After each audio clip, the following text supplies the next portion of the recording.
Знаете што размислувам? Интересно. Нели, на крај секогаш остава јаготката. Ако имате добра торта, никој нема да ја проба јаготката. Така да ние да сега имаме добра торта, така да се замислувам дали е добро да си на крај и да си само јаготка на тортата. Али ќе се потрудим. Библиски да се потрудим. Павле вика, ја се потрудим највеќе од сите. Сега после иде, нели, тоа дека, ама по благодат, нели, не од самиот себе, али пак се потрудил највеќе човекот од сите. И што и да правите во животот, гледате да се потрудите. Да засукате ракави и навистински да се потрудите за работите. Бог го благословува тоа. Бог секако ве благослови со тоа што сте живи и тука. Али Бог го благословува трудот на вашите раци. Амен.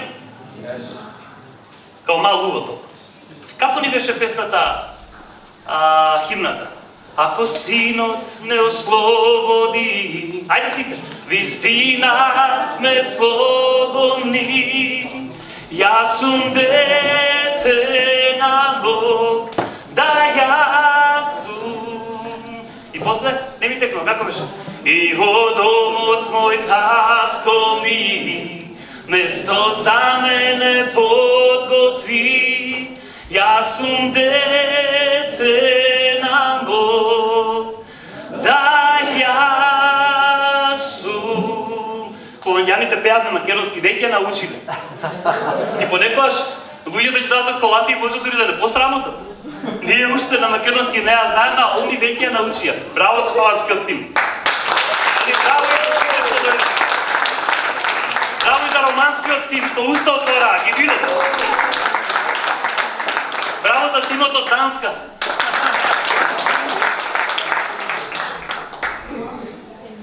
Браво за сите што дојдовте од тука, без разлика од кој град.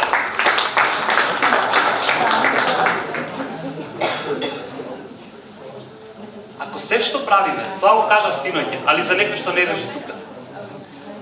И не бидеме толку духовни дека правиме за Господ, али ако знаеме дека правиме за нас, тоа ќе ослободи и вера, но ќе ослободи и слава со кој ќе го прославиме Бог. Така да, гледате се еден на друг. Гледате се во љубов, како што Јован кажува. Сакајте се и учете го да го сакате Бог. Амин. До сега ви зборуваа за слобода. И сега да не се повторуваме, носто веќе изборувам за робство, може ли? За робство. Некој Библијата зборува за робство цело време. Али контекстот кој е, треба ние да го разбереме. Се согласуваме со ова? Или ќе биде тишинено ова минута? Па за да не се повторуваме. Тука сум пишал краток, историски осврт и моментална ситуација во врска со слободата. Секој човек, секоја индивидуа, секоја организација, секоја држава, секоја нација, секој континент копнее да биде слободен. Стануваш на сабајле и чекориш слободно. Или сакаш да чекориш слободно, или мислиш дека чекориш слободно. Ти се вртат у глава работи, дали сум ја слободен? Дали не сум слободен? Дали ќе бидам слободен? Дали ако ни го сменат името, ќе бидеме слободни? Или дали нема да биде слободни? Работи што евреите и те како ги мачеа. И те како ги имаа истиве овие прашања. И еве го иде Исус. И им зборува во Јован, најде пока Јован, 8 глава. Евангелие по Јован, 8 глава, 32 до 36 стих. Но пред 32 Исус им зборува за него. И вика, јас сум тој, таткото кога го видовте мене ме видовте, со таткото сме едно се. И они го гледаат вака и дори таму пишува и му поверуваат, но ништо не им беше јасно. А ќе видиме дека стварно не им било јасно со прашањето што го поставија. И Исус им вика после тоа, и ако ја спознаете вистината, ако и пристапите, тоа значи, и ако ја допрете, ако ја почувствувате, и не само да слушнете, него ако вистински ја спознаете вистината, вие ќе бидете слободни. Тоа што го кажувам ова дека Исус кажувал за него, тоа што одма после тоа, он кажува за вистината, дека уствари он е вистината. Затоа можеме ние да доприме, затоа можеме ние да почувствуваме. а не само да слушнеме за вистината. И таа е таа. И евреите опрашуваат, чекайте, што збориш? Па ние сме слободни, ние сме деца на Аврам. Видите, нивниот поглед за нивниот идентитет бил на високо ниво. Они викаат, деца на Аврам, заборавиле дека беа под робство многу години. Забораваат и дека сега се во робство. Под римско робство. И викаат, зашто? Од што ќе не ослободи? И Исус, како им вика? Исус ви вика, вистина ви велам, дека секој кој прави грев, роб му е на гревот. А робот не останува дома довека. Синот останува дома довека. И така, ако Синот ве ослободи, на вистина, вие ќе бидете слободни. Исус им кажува една сосема друга теорија, во овој случај вистина, од што дојде да не ослободи. Знаете, слобода во начин на размислување, во начин на живење, на слободно одење, на слободни медиуми, слободно зборување, е само начин на уредување на едно општество. И е тоа добро. Затоа Даниела кажа, револуции се случуваат за тоа. За да бидеме ние слободни.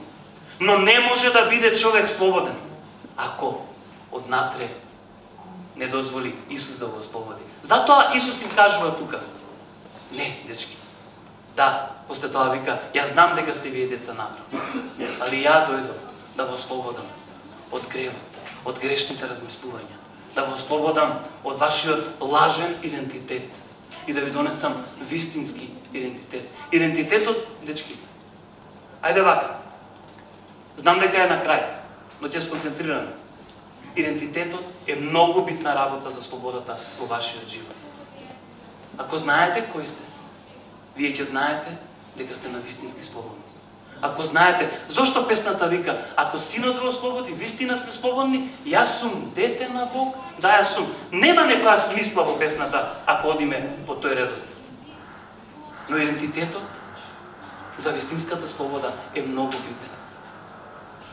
Знаете, денеска, не само младите, секој човек пробува со нешто да се идентификува. Пробува. Посебно за да биде виден. И она што на почетокот, не знам дали го запазивте, што го збореше Даријан, директорот на Коваза. Беше толку голема вистина. Човекот кажа толку голема вистина со тоа што ја спомна споредбата со другите. Ако нешто му смета на вашиот идентитет, тоа е да се споредуваш со друг. И ако нешто му смета на твојата слобода, е исто така да се споредуваш со некој друг. Дали ова го разбираме што го збориме? Дали на вистина не мора одма се да прифатиме луѓе. Има време. Петар вика, нашиот Бог е трпелив. Не ради него, ради нас. Ние со луѓето сме трпеливи, зашто ги сакаме. Али Господ е многу потрпелив. Така да, размислувајте за вашиот идентитет во Господ. Размислувајте со кого се споредувате. Ако со некого пробате да споредите, нека биде тој Исус Христос. Нека биде тоа Светиот Дух. Амин.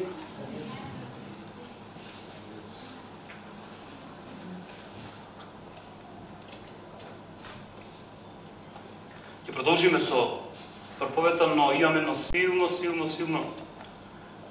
не знам како да го кажам, може би збор на знаење или било што, и сакам да го споделам. Леандру сакам да стане.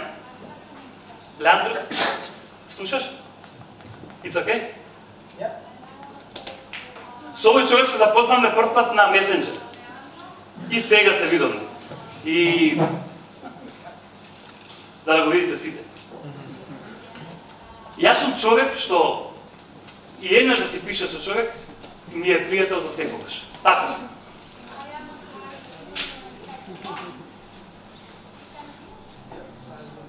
И кога? It's okay?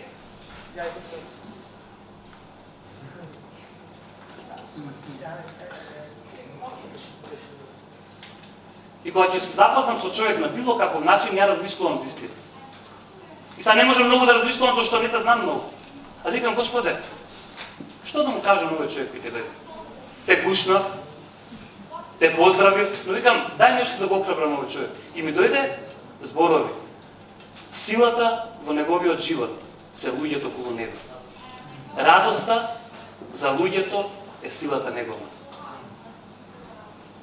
Ја не знам во каква ситуација си, во каква состојба си, што правиш, што не правиш, но истата сила за Христос да појде на крстот беше радоста за луѓето. Така да благословувам со таа сила. Да се радуваш за луѓето, без разлика дали некогаш ти се радува или не. Радоста не е емоција, радоста не е самочувство. Радоста е плод на духот и доаѓа од Господ. Остани благословен.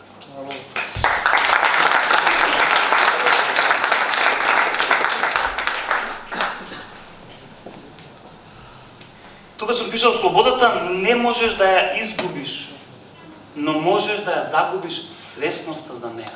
Мора да гледаме вистински правилно на работите. Не можеш да изгубиш, знаеш зашто не? Зашто не ја заслужи. Слободата дојде од озгора, но свесноста, дали си слободен или не, таа е уствари главното нешто на кој треба да бидат засновани твоите мисли, твоите размислувања, твоите потраги по нештата. Најде го кој и веќе сите го знаеме 2 Коринтијани 3:17.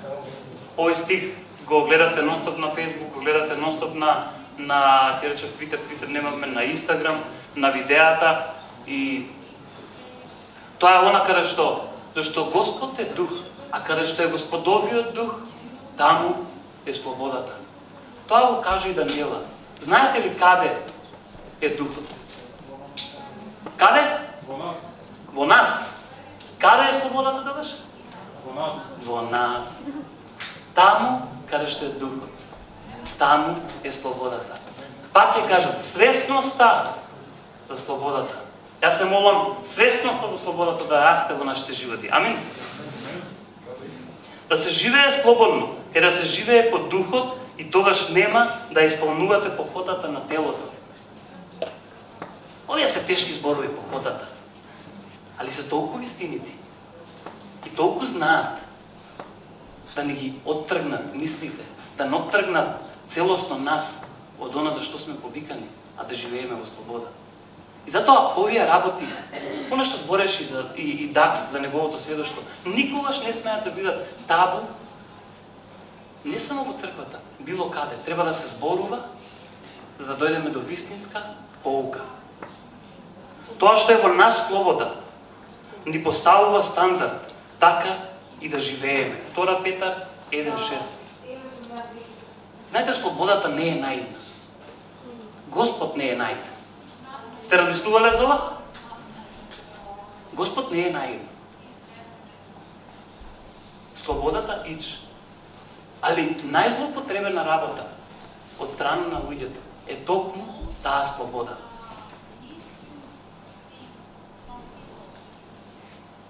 Гонете? Заради тоа, вложете ја сета ревност и исполнете ја својата вера со доблест, а доблеста со знаење, а знаењето со воздржливост, а воздржливоста со трпение, а трпението со побожност. Кога го пратив на Коки стихов да го стави на слика, вика, брат, да не ти е грешка овој стих. Викам, не е грешка, нека стои таму. И нема некоја смисла со слободата, но и текако, затоа реков ќе зборувам за робство, зашто и текако е поврзано со слободата. И јас ова го нарекувам робство во слобода. Заради тоа, вложете ја сета ревност и исполнете ја својата вера со доблест, а доблеста со знаење. Тука на друго место мислам дека зборот само контрола. Само контрола. Зошто ова е робство на слободата? Зашто ова е стандард кој ние можеме да го живееме. Но исто стандард, немој да се плашите, кој мораме да го живееме. Амин. За да можеме да растеме во тоа што го нарекуваме слобода и одење во духот. Амин. За да бидам целосен во писмото и да не ми замерите дека што е сега тоа со робство или каков е тој закон на слободата, ќе очитаме Јаков. Јаков 1 глава 25 стих. И Јаков јасно ни зборува. Јаков ни зборува за закон на слободата. А кој ќе се загледа? Ова е многу битно. Ова мора сите да слушнеме. А кој ќе се загледа? Значи, некој може да не се загледа. Али кој ќе се загледа во совршениот закон на слободата и остане во него? И остане во него. Цврсто. Со мислите дека е десно од Отецот. Не како заборалив слушател, како некој што тука ќе излезе и веќе се заборавил, туку како вистински извршител.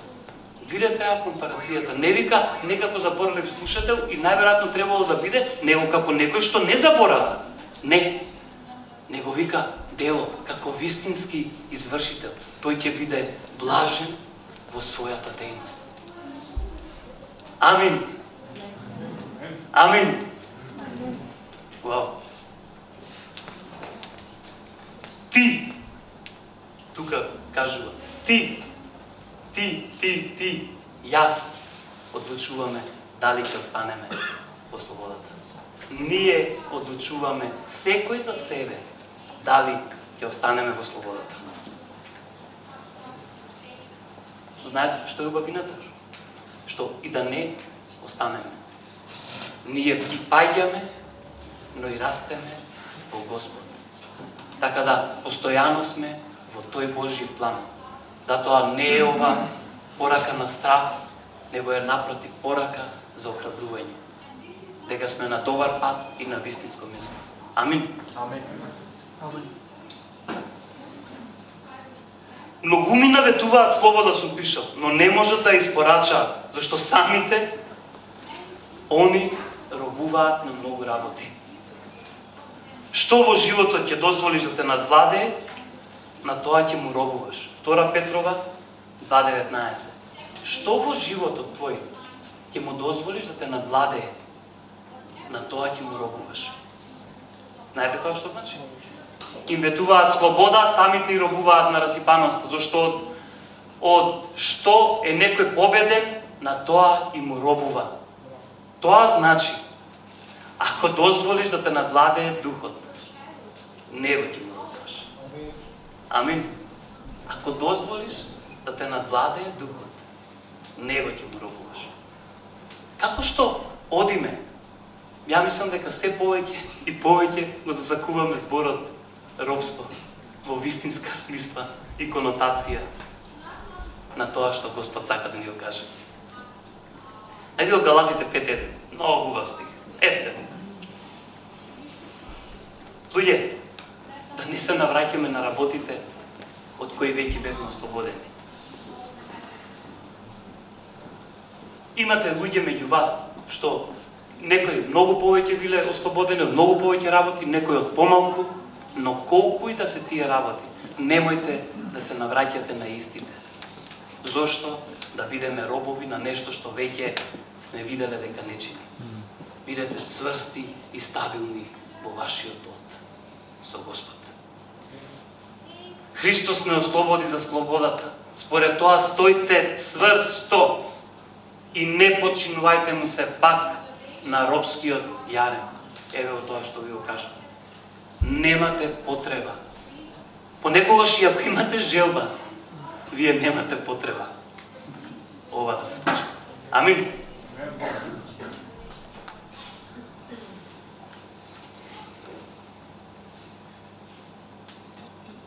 Дали можеме, луѓе, после ова да бидеме робови на слободата? Што мислите?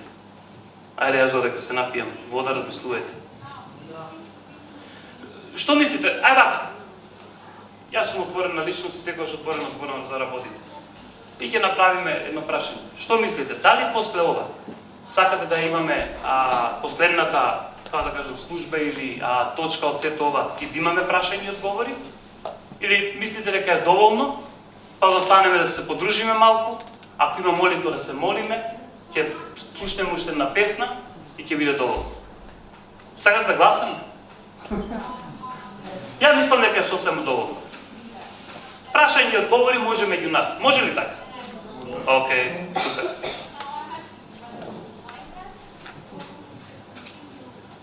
До кај стигнавме? Дали можеме да бидеме робови на слободата? Јас викам да, само што во овој случај робството не подразбира казна. Ова е многу битно. Ова мора да го слушнеме. Ова е многу битно. Можеме да бидеме робови на слободата, но во овој случај робството не подразбира казна, туку доблест на карактерот на еден човек и живење во плодовите на духот. Знаете ли што? Ова второво, луѓето од светот сакаат да го наметнат на црквата и да кажат: вие сте под робство. Вие мора да бидете добри, мора да ги сакате луѓето, мора да ги почитувате. А јас можам како сакам. Луѓе, да сакаш, да љубиш, да живееш во мир е доблест на твојот карактер. Такво робство јас уживам. Во такво робство би живеел до крај. Амин. Најди Матеј.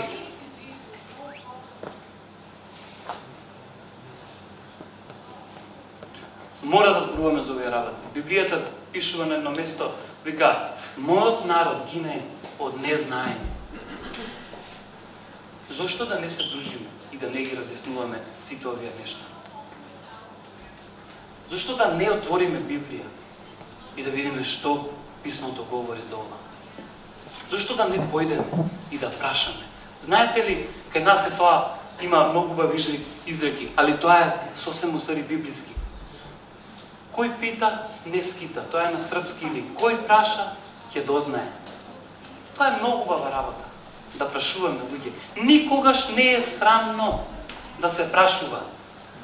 Секогаш некој знае повеќе, некој знае помалку, но секогаш може да се расте во знаењето и во разбирањето на се, на слободата, на верата, на праведноста, на благодата, на милоста, на се. Во се ние растеме. Амин. Исус им вика: земете го мојот јарен. Дали јарен се става на некој за да биде од прилика заробен во своето движење, во своето размислување? Ја мислам да. И еве го Исус. Им вика: земете го мојот јарен. Ако имате нешто против словото на робство во слободата, лутете му се на Исус. Немојте мене. Земете го мојот јарен на себе и научете се од мене, зашто јас сум кроток и понизен по срце, и ќе најдете одмор на своите души. Робови во слобода, како роб на слобода, наоѓаш одмор на својата душа. Не на телото му треба највеќе одмор. Највеќе одмори треба на твојата душа. Затоа Библијата постојано зборува за душата. Највеќе одмор и треба на твојата душа. Зашто твојата душа секогаш е на позиција да одлучува. Ќе одам ли ја по духот или ќе одам по тело? Ќе го слушам ли јас духот или ќе го слушам моето тело? Најдете го Исус. Тие што веќе го немаат најдено, а тие што ги имаат најдено, немојте да го тргате на страна и уживајте во слободата што Он ви ја дава. Почивајте. Амин.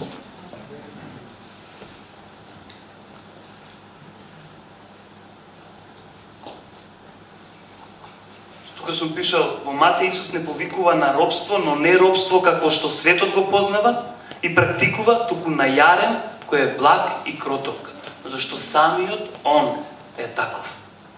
Мирот, праведноста, радоста се плодови, слушате го, мирот, праведноста, радоста во вашиот живот се плодови што ја обезбедуваат слободата. Исус вика: ја дојдов да ви дадам мир, да ви дадам радост и да ви дадам праведност, да може да живеете во потпуна слобода. Ако да живеете во слобода, се стандарди на Божјото царство е робство, тогаш такво робство ви го препорачувам на сите. Но ако тоа го гледате како целосна и вистинска слобода, тогаш така и да живееме. Ако ова сето го гледате како вистинска слобода, тогаш дајте луѓе така и да живееме. Зашто вие, браќа, повикани сте кон слобода, само слободата да не ви биде повод или изговор за угодување на телото, туку со љубов служете си еден на друг. Слободата не е изговор за глупости. Слободата, слушайте го, уште еднаш, ако треба ќе повторам уште неколку пати. Слободата не е изговор за глупости. Амин. Амин. Напротив, е сила за свет и побожен живот, служејќи си еден на друг. Така пишува тука. Љубејќи се и служејќи еден на друг. Тоа е слободата. На таков начин вашата слобода нема да им стане камен за сопнување. Така вика и Павле. На таков начин, служејќи се еден на друг, слободата нема да им стане камен за сопнување во животите на другите. Него ќе гледаат целосен пример во вас. Ова значи дека нема да покажуваме со прст кон луѓето. Тој не е слободен. Тој не ја разбира слободата. Тој живее во робство. Него треба дури и ова да му се случи. До кога он ќе си прави сам по себе како сака и нема да го слуша Господ. Кои на некој начин живеат во роб, туку заради заедно преку дружење, преку молитва, ќе ги носиме луѓето во вистинско познавање на што е слобода и каде се наоѓа. Каде се наоѓа слободата? Во духот, така? Каде е духот? Во нас. Значи, каде е слободата? Во сите нас. Оние што навистински го познаваат Бог. И ова е предизвик за сите што не го познаваат. Или не го познаваат доволно. Да едноставно не мора напред, не мора позади. Може и дома кој ќе си појдат. Знаете, луѓе, Христос е насекаде. Духот е насекаде. Бидете слободни. Не мора млади само. Но бидете слободни. И едноставно побарете во Исус во вашите животи. И доживете таа вистинска слобода, што ќе ве трансформира и ќе ве носи од вера во вера, од благодат во благодат, од милост во милост, од разбирање на работите на поголемо разбирање на работите. Јас ве благословувам со сето ова. И ако видите ваков човек, немојте се плашите, слободно залепете му се и кажете му, и јас сакам да дознам нешто повеќе за таа слобода што ти ја живееш, за таа слобода што ти ја зборуваш, за таа слобода што ти ја уживаш, за таа слобода за кој кажуваш дека си повикан.